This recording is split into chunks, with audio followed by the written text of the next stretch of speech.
Hello students, আমি তোমাদের প্রিয় নীতিশ স্যার জ্ঞানজ্যোতি কোচিং সেন্টারের পক্ষ থেকে তোমাদের প্রত্যেককে জানাই আরও একবার স্বাগত। তো আজকে আমি তোমাদের সঙ্গে আলোচনা করব ডিএসই হিস্ট্রি 6 সেমিস্টার। ওকে, 6 সেমিস্টার যারা প্রোগ্রাম কোর্সে বিভিন্ন কলেজগুলোতে নর্থ বেঙ্গল ইউনিভার্সিটি আন্ডারে পড়াশোনা করছো তাদের জন্য কিন্তু আজকের এই ক্লাসটি। ওকে, তো চলো শুরু করছি আজকের এই ক্লাসটি এবং তোমাদের বলবো ভাস্কো দা গামা, এই যে প্রশ্নটা আছে ডিএসই হিস্ট্রি, আমি যে সাজেশন দিয়েছিলাম লাস্ট মিনিট সাজেশন, সেখানে কিন্তু তোমাদের তুলে ধরেছিলাম। আমি বলেছি যে তোমাদের পরীক্ষা আসা পর্যন্ত আমি কিন্তু তোমাদের বেশ কয়েকটি ক্লাস নেব এবং সেই ক্লাসগুলোতে তোমাদের বলে দেবো যে তোমাদের অতি গুরুত্বপূর্ণ প্রশ্নগুলো সম্পর্কে আলোচনা হবে। তো স্টুডেন্ট চলো শুরু করছি আজকের ক্লাসটি। দেখো, প্রথমত ভাস্কো দা গামা ছিলেন একজন পর্তুগিজ নাবিক, হ্যাঁ, এবং পর্তুগাল রাজ প্রথম ইমানুয়েলের উদ্যোগে 1497 খ্রিস্টাব্দের 3রা আগস্ট 4টি জাহাজ এবং 118টি মানে 118 জন নাবিককে নিয়ে পর্তুগিজ নাবিক ভাস্কো দা গামা, এখানে ভাস্কো দা গামা লিখবে, অভিযানে অগ্রসর হন। ঠিক আছে, আমি আবারও বলছি, প্রথমে বলছি অগ্রসর হওয়ার কথা, কিন্তু অনেকে বলতে পারে স্যার আপনি এই সালটা ভুল দিয়েছেন।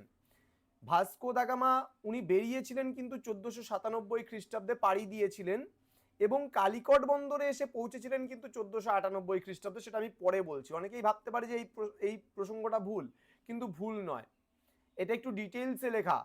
ঠিক আছে, প্রোগ্রাম কোর্সের নোটস আমি দিচ্ছি, কিন্তু এটা অনার্স লেভেলের নোটস। ওকে, তাহলে ভাস্কো দা গামা ছিলেন কে? একজন পর্তুগিজ নাবিক, মনে রাখবা। এবং পর্তুগিজের রাজা ছিল সেই সময় কে? ইমানুয়েল। প্রথম ইমানুয়েলের উদ্যোগেই কিন্তু 1497 খ্রিস্টাব্দের 3রা আগস্ট 4টি জাহাজ নিয়ে এবং 118 জন নাবিককে নিয়ে কিন্তু পাড়ি দিয়েছিল ভাস্কো দা গামা। দুঃসাহসে ভর করে উত্তমশা অন্তরীপ হয়ে বা উত্তমশা অন্তরীপ প্রদক্ষিণ করে আফ্রিকার পূর্ব উপকূল ধরে দক্ষিণ ভারতের কালিকট বন্দরে পৌঁছেছিলেন 1498 খ্রিস্টাব্দে।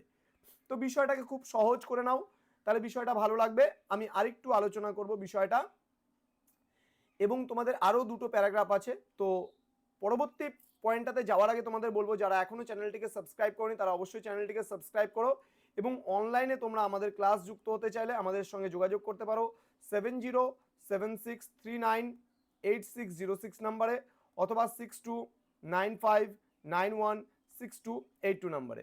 তো চলো শুরু করছি পরবর্তী পার্টটা।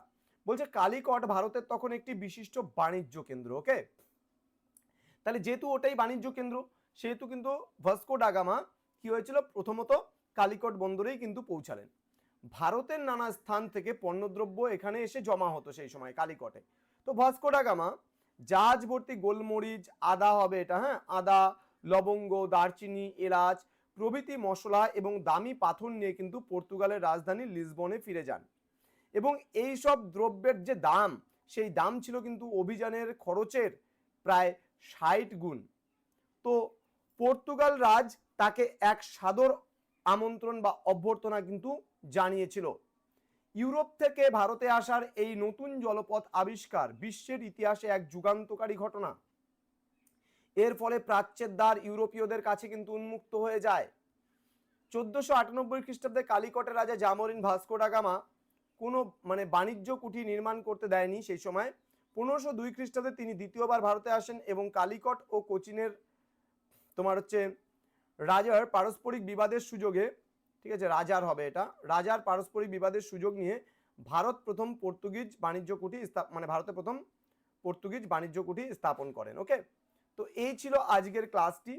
তো স্টুডেন্টস, তোমাদের এরপরে ডিএসই হিস্ট্রি থেকে যদি আরও কোনো ক্লাসের প্রয়োজন থাকে তাহলে তোমরা অবশ্যই আমাদের কমেন্ট বক্সে কমেন্ট করে জানাও এবং তোমাদের চাহিদা মতো আমরা ডিএসই হিস্ট্রির বাকি 3 নম্বরের প্রশ্নগুলো কিন্তু নিয়ে আসবো।